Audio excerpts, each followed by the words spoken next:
dash of x less than 1 minus epsilon for all x belongs to u. అర్థమైందా? ఇది prove చేయాలి మనం. దానికోసం ఏం చేస్తాం, f dash of x calculate చేస్తాం. ఎఫ్ డాష్ ఆఫ్ ఎక్స్ని f dash of x minus f dash of p plus f dash of p అని రాయొచ్చు. మోడల్ స్పీడ్ చేస్తే లెస్ దాన్ ఈక్వల్ టు వచ్చింది. అర్థమైందా? అప్పుడు ఫస్ట్ వాల్యూ ఏంటి మనకి, f dash of x minus f dash of p అని రాస్తాం. మనం లెస్ దాన్ ఏం రాస్తాం, ఇక్కడ 1 మైనస్ ఇప్సిలాన్ రాస్తాం కదా, ఇప్సిలాన్ రాస్తాం. దీని ప్లేస్లో ఏం రాయాలి, ఎఫ్ డాష్ ఆఫ్ పి ప్లేస్లోను less than 1 minus epsilon 1/2 1 minus epsilon రాయాలి. అర్థమవుతుందా? ఫస్ట్ డే ఇప్సిలాన్, రెండోది ఎఫ్ డాష్ ఆఫ్ పి ఎలా రాస్తాను, 1/2 మళ్ళీ మనకి ఇప్సిలాన్ అంటే ఏంటి, 1/2 1 minus f dash of p. ఈ plus f dash of p ఎలా ఉంటుంది రాస్తాం. 1/2 మల్టిప్లై చేయండి, సింప్లిఫై చేస్తే ఎంత వచ్చింది మనకి, 1 minus 1/2 1 minus f dash of P వచ్చింది. అంటే 1 మైనస్ ఇప్సిలాన్ వచ్చింది.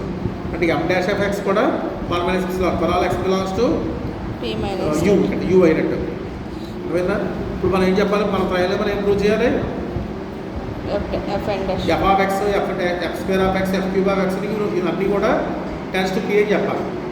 అనుకున్న దానికోసం ఫస్ట్ ఎఫ్ డాష్ ఎక్స్ గురించి చెప్పాను. ఎందుకంటే లెక్క రాస్తే అప్లై చేయాలనుకోండి, f of b minus f of a by b minus ఏంటి, ఎఫ్ డాష్ ఆఫ్ సి ఉంటుంది. ఆ ఎఫ్ డాష్ తెలియాలి.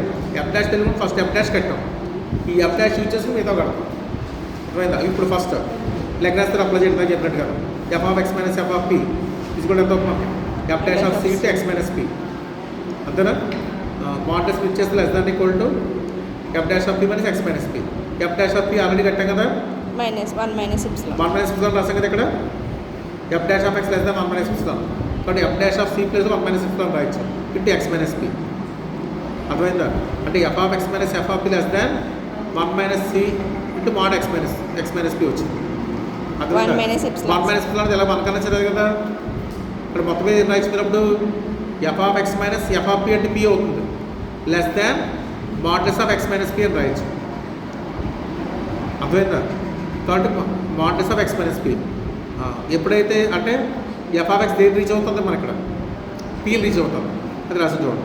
ఈ ఎఫ్ ఆఫ్ ఎక్స్ ఆల్సో అంటే ఈ ఎక్స్ మైనస్ పి అది ఎన్బిడి కదా, కాబట్టి ఎఫ్ ఆఫ్ ఎక్స్ కూడా యూలో వచ్చింది. అందుకే ఎఫ్ ఆఫ్ ఎక్స్ కూడా యూలో వచ్చింది, అది రాసాం. నెక్స్ట్ మళ్ళీ ఇప్పుడు ఎఫ్ స్క్వేర్ తీసుకోండి. F square of x minus f square of p.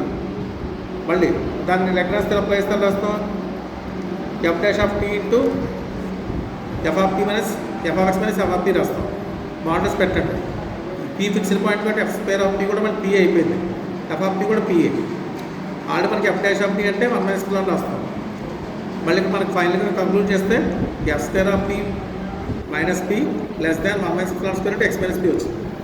అంటే ఇప్పుడు ఇక్కడ ఎఫ్ స్క్వేర్ ఆఫ్ పి కూడా మన దేంట్లో వచ్చి యూలో వచ్చింది. అంటే మరి ఎక్స్ మైనస్ పి ఇదంతా మళ్ళీ లెస్ దాన్ ఇదంతా యూలో ఎలిమెంట్ యూలో కండిషనే కదా. అలాగే నెక్స్ట్ ఇన్ జనరల్ ఎన్ కట్టాం, అది కూడా వచ్చి మనకి యూలో వచ్చింది. అంటే మొత్తం మీద యూ దేని సబ్సెట్ అయింది, stable state of P subset అయింది. అంటే next F dash of P grand అని మనకి సేమ్ ఇలాంటివి చేయొచ్చు, చూసేయండి.